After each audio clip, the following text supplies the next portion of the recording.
So in this problem you can see there is a piecewise function fx and you can see this function और ये लिखा हुआ ये function entire domain में continuous है except x equal to 1 but modulus F X is differentiable everywhere.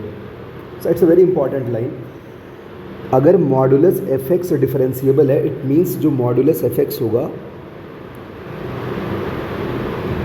Will be continuous.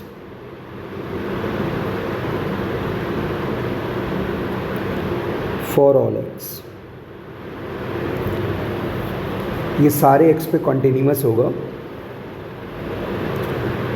अगर हमने ऐसा कहा मॉडुलस एफ एक्स डिफरेंशिएबल होगा, प्राइमरी शर्त हमारी है कि ये फंक्शन हमारा कॉन्टीन्यूअस होना चाहिए, राइट.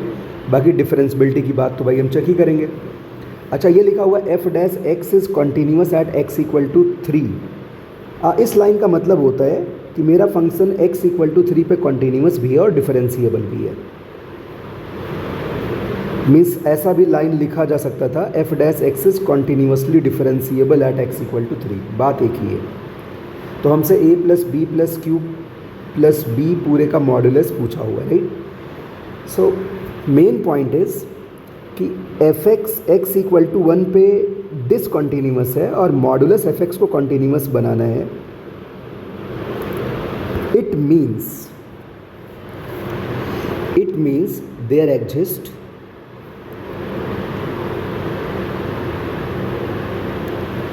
जंप डिसकॉन्टिन्यूटी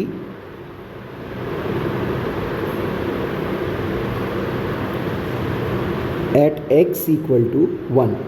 ग्राफ में jump discontinuity x equal to 1 पे होनी चाहिए, राइट. ऐसा मैं क्यों कह रहा हूँ? अगर हम यहाँ पे 1 पे फंक्शन की लेफ्ट हैंड लिमिट चेक करें so that is b. But if you are going to check right hand limit and function value you will get 3. अब fx को अगर discontinuous करना है it means b cannot be 3.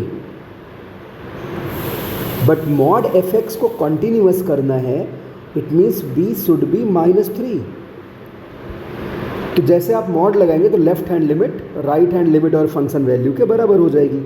तो भी तभी हमने कहा कि x इक्वल टू 1 पे ग्राफ में जंप आना चाहिए. इट मीन्स जो ग्राफ का पिक्चर होगा, बस अभी मैं 1 के रिलेटिव ड्रॉ कर रहा हूँ, एग्जैक्ट ग्राफ के बारे में तो मुझे पता नहीं है. 1 के राइट साइड में फंक्शन कुछ ऐसा दिख रहा है और अगर मैं 1 के लेफ्ट साइड की बात करूँ तो फंक्शन कुछ ऐसा दिखेगा. राइट. अब हमें पता है कि 1 से छोटी वैल्यू के लिए this is a parabola. This is a parabola. तो यानी अगर हम मॉड लगाएंगे तो भाई जो नीचे वाला सेगमेंट है ऊपर जाके अटैच हो जाएगा. ऑब्वियस सी बात है, ये सारी बातें तो चल ही रही हैं, राइट. तो यानी जो भी हमारा ग्राफ होगा वो हम कुछ इस तरीके से यहाँ पे बना लेते हैं, समथिंग लाइक दिस. ऐसा कुछ मैंने रफली स्केच कर लिया. This is rough drawing, right. तो मॉड लगाते ही फंक्शन कॉन्टीन्यूअस बन जाएगा. यानी b पे हमने शर्त लगा ली, b हमारा -3 होना चाहिए. अब हम आगे चलते हैं. मॉडुलस एफ एक्स को x इक्वल टू 1 पे डिफरेंशिएबल भी करना है. तो x इक्वल टू 1 पे अगर डिफरेंशियबिलिटी देखनी है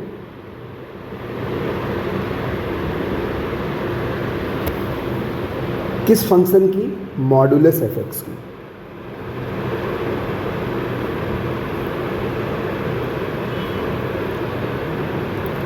तो अगर मैं मॉडुलस एफ एक्स की बात करूं तो it is something like a x और b की वैल्यू तो -3 है ही.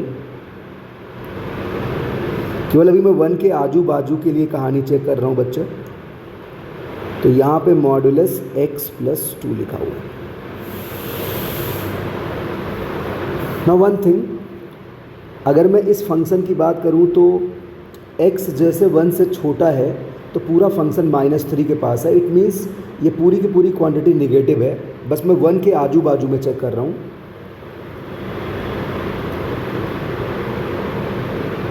तो यानी अगर मैं 1 पे राइट साइड में अपना फंक्शन लिखूं तो that function is x plus 2, और अगर मैं लेफ्ट साइड का फंक्शन लिखूं तो this overall quantity is negative, अगर मॉड हटेगा तो माइनस लग जाएगा, यानी माइनस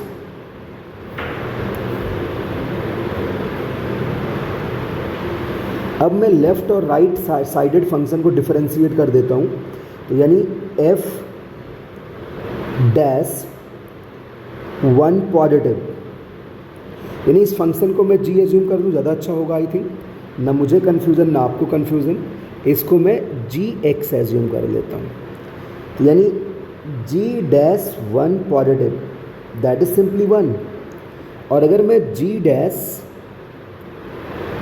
1 नेगेटिव चेक करूं तो that is minus 2a plus a, और ये दोनों आपस में बराबर होने चाहिए फंक्शन को डिफरेंशिएबल करने के लिए, राइट। तो a की वैल्यू कितनी आ गई, -1, हमारा a आ गया -1 के इक्वल। हमने a कैलकुलेट कर लिया, हमारे पास b आ चुका है, राइट। एक और चीज़ बता रखी है इन्होंने कि f dash x is continuous at x equal to 3।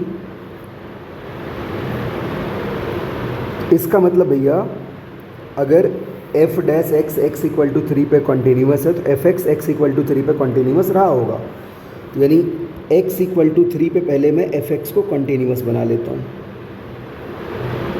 तो अगर मैं f को कॉन्टिन्यूस बनाऊँगा तो f of 3 negative that is equal to f of 3 that is equal to f of 3 positive, right. Just try to solve it, यानी left hand limit और function value तो 5 के इक्वल होंगे, that is equal to f of 3 positive यानी 9p plus 3q,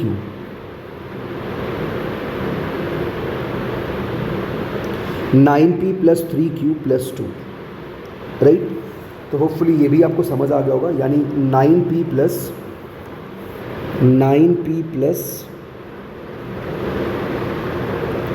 3q equal to 3 implies 3p plus q equal to 1। So this is another relation. और अगली बात x equal to 3 पे हमारा फंक्शन जो है वो डिफरेंशिएबल भी है। At x equal to 3 function हमारा डिफरेंशिएबल भी है, तो इसका मतलब 3 पे लेफ्ट हैंड डेरिवेटिव यानी f dash again f dash 3 negative that should be equal to f dash 3 positive, right. तो अगर इसको हम सिंप्लीफाई करें तो ये वैल्यू तो 1 के इक्वल है, और यहाँ पे 2px प्लस क्यू आ रहा है, यानी 6p डिफरेंशिएट करके आप पुट कर दीजिए, ठीक है, 6p प्लस क्यू। तो ये हमारे पास एक दूसरा रिलेशन आ गया। इन दोनों को सॉल्व करके आपको p और q की वैल्यूज़ आ जाएंगी, ठीक है। तो इनको आप सॉल्व करिए, यहाँ से p की वैल्यू होगी 0, 1 मिनट, p की value yes p 0 and q is 1। तो आपके पास सारी वैल्यूज़ आ चुकी हैं, यानी आपसे जो पूछा हुआ था वहाँ चलते हैं। तो भाई a की वैल्यू आपने निकाल ली -1, p की वैल्यू आपने निकाल ली 0, आई थिंक p की वैल्यू हमने क्या निकाली 0, b की वैल्यू हमने निकाल ली -3, और q की वैल्यू हमने निकाल रखी कितनी, q की वैल्यू निकाल रखी है 1। तो करेक्ट आंसर विल बी 3, ठीक है, यानी k की वैल्यू कितनी आ गई 3, ठीक है। तो इस वीडियो में इतना ही, थैंक यू।